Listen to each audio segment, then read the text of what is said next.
Red alert has been announced in Kozhikode, Wayanad, Kannur and Kasaragod districts for today, and for Malappuram, Kozhikode, Wayanad, Kannur and Kasaragod tomorrow.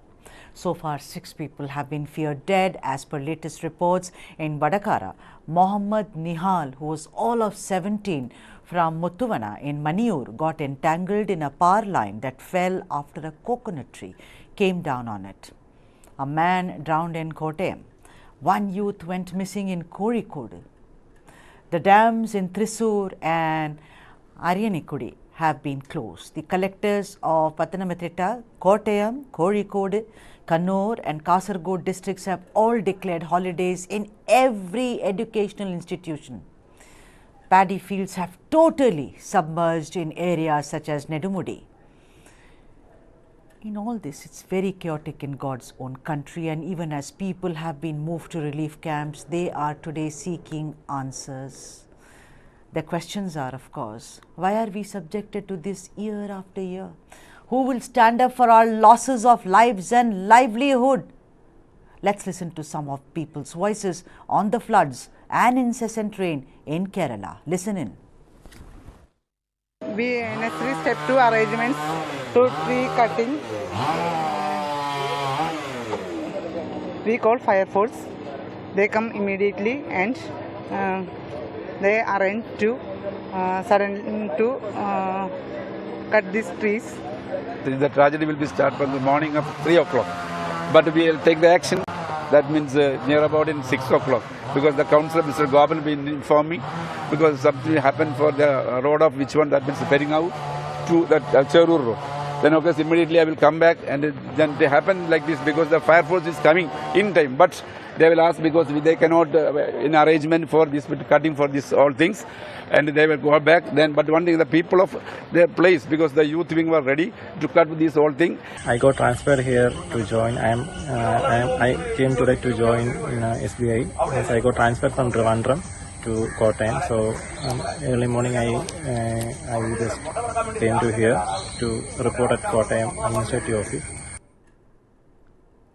The last time it happened, which was 2021, before that it happened 2018, same questions come up. Why does Kerala flood like this? Of course, there are reasons such as, unseasonal rains. Climate change is a very, very big challenger.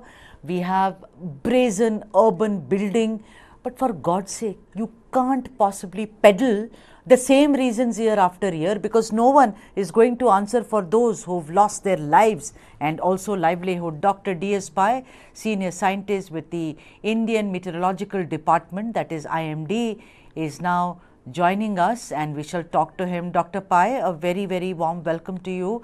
Dr. Pai, please, just try and answer this for all of us, all of us South Indians, as it were, and I'm going to include you also in this, Dr. Pai. Is that,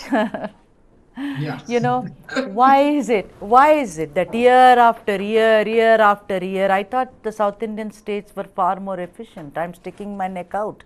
In Kerala, every year it is the same reason. Dr. Pai, those helpless people and children and elderly who are, who have died, who've gone missing, who's going to answer? What is the reason you think, Dr. Pai? See, if we see the rainfall records, in fact, last several years, or almost last 2 or 3 decades, there is a decreasing trend of seasonal rainfall over the Kerala. In spite of that, total rainfall is decreasing, but the extreme rainfall events are increasing. That means whenever rainfall occurs, it occurs in a very short period, and there is a gap. And again, so when rainfall occurs in a very short period, lot of water is generated, everywhere. That is one thing. And in addition to that, the flooding is mainly caused by the land cover changes that has occurred in the last 2 or 3 decades.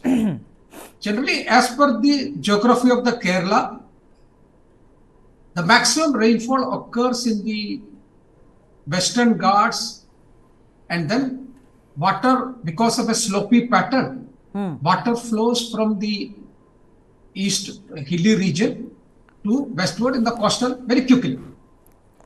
But you also understand that there are almost 81 dams in Kerala,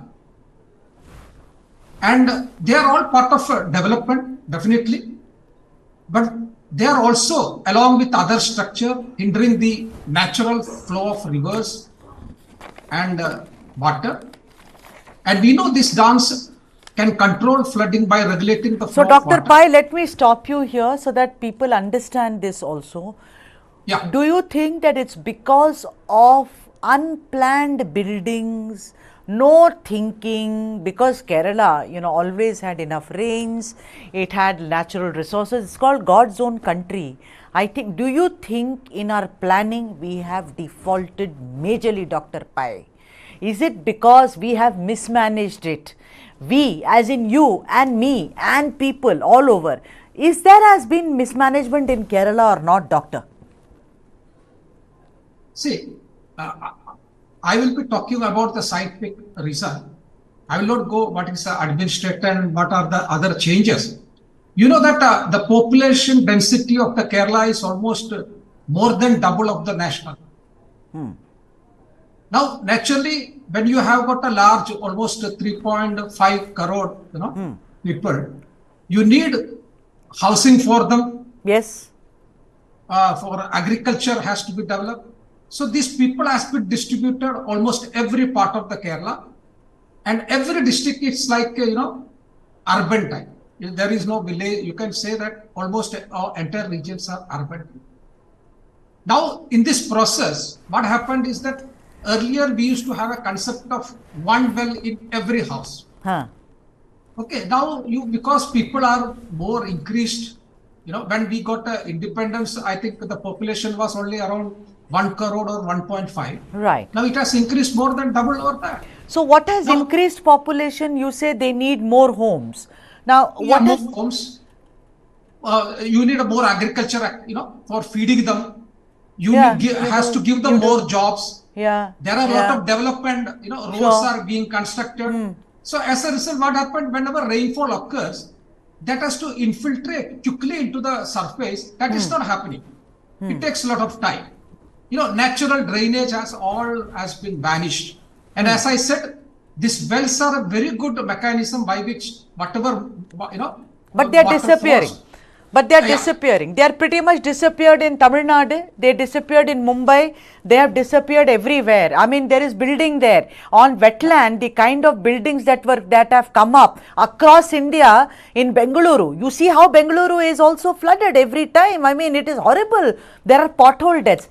But the point is, just explain one thing to me. If there has been, like you're a scientist, right?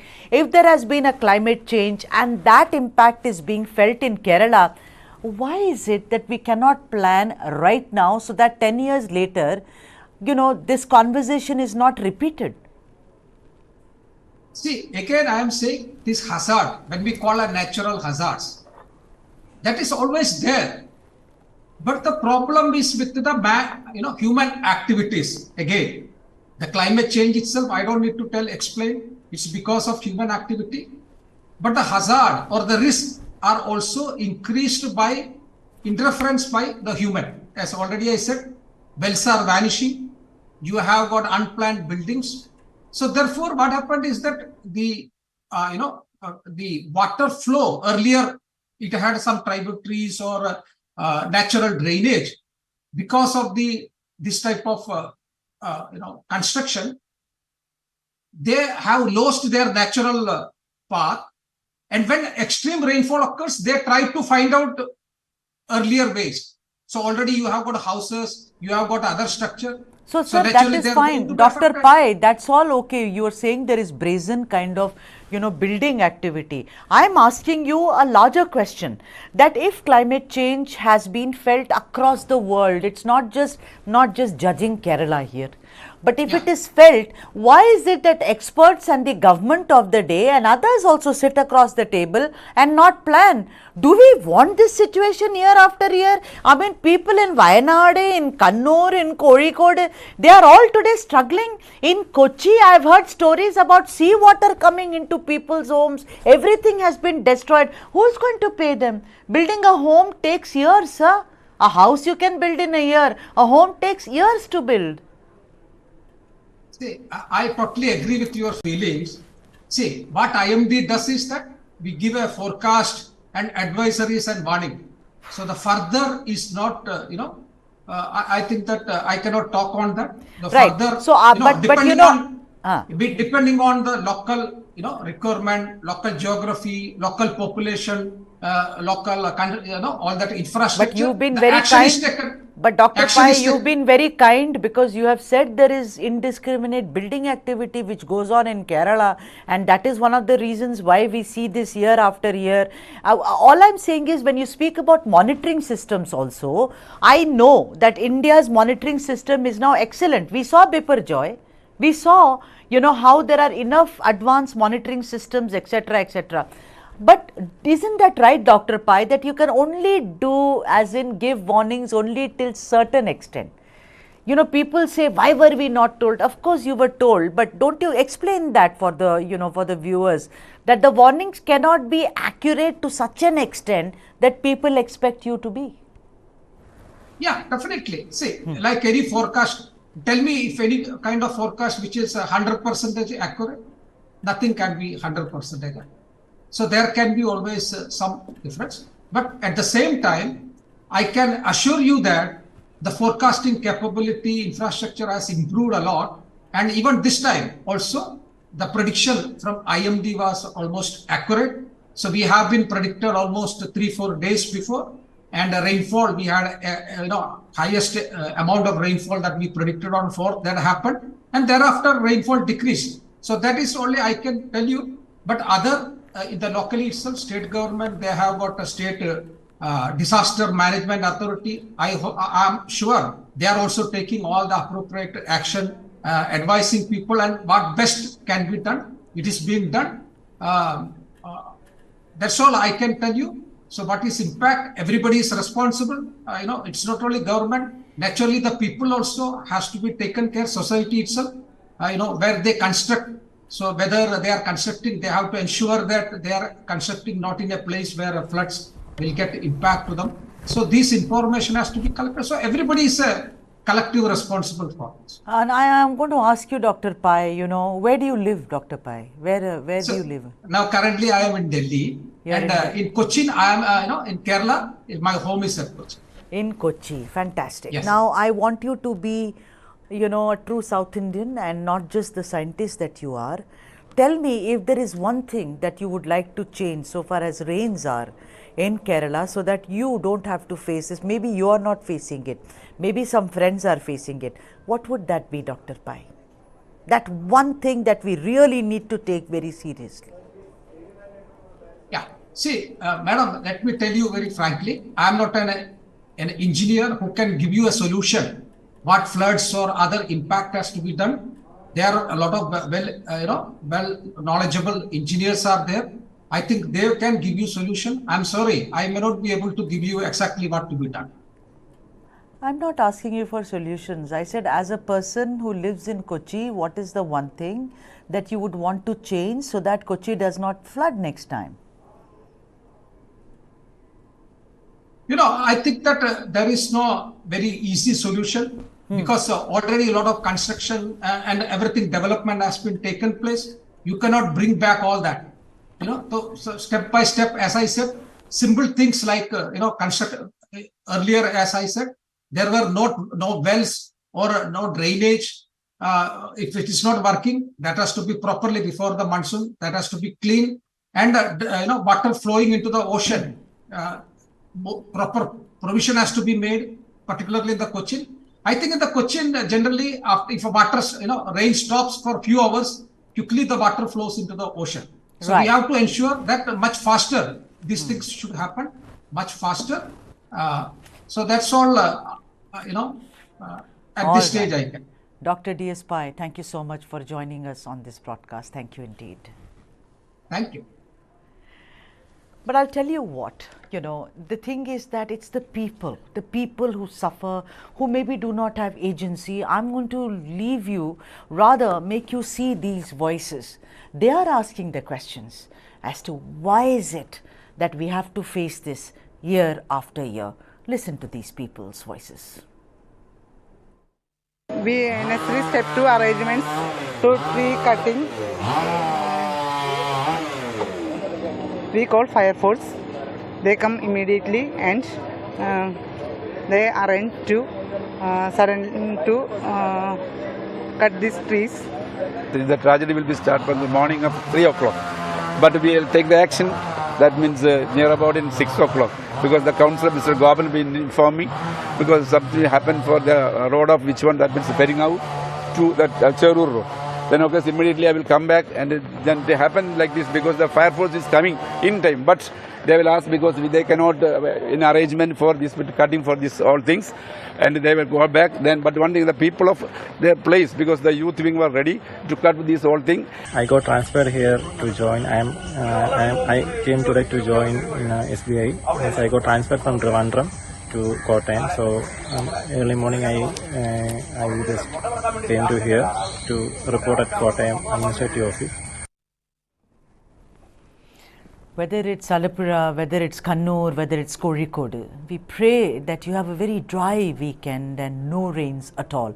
On this show, we focus on the south of India and the problems as well as the joys and celebrations that you face every day, from Monday to Friday. I'll see you on Monday. Thank you for watching. Vanakkam.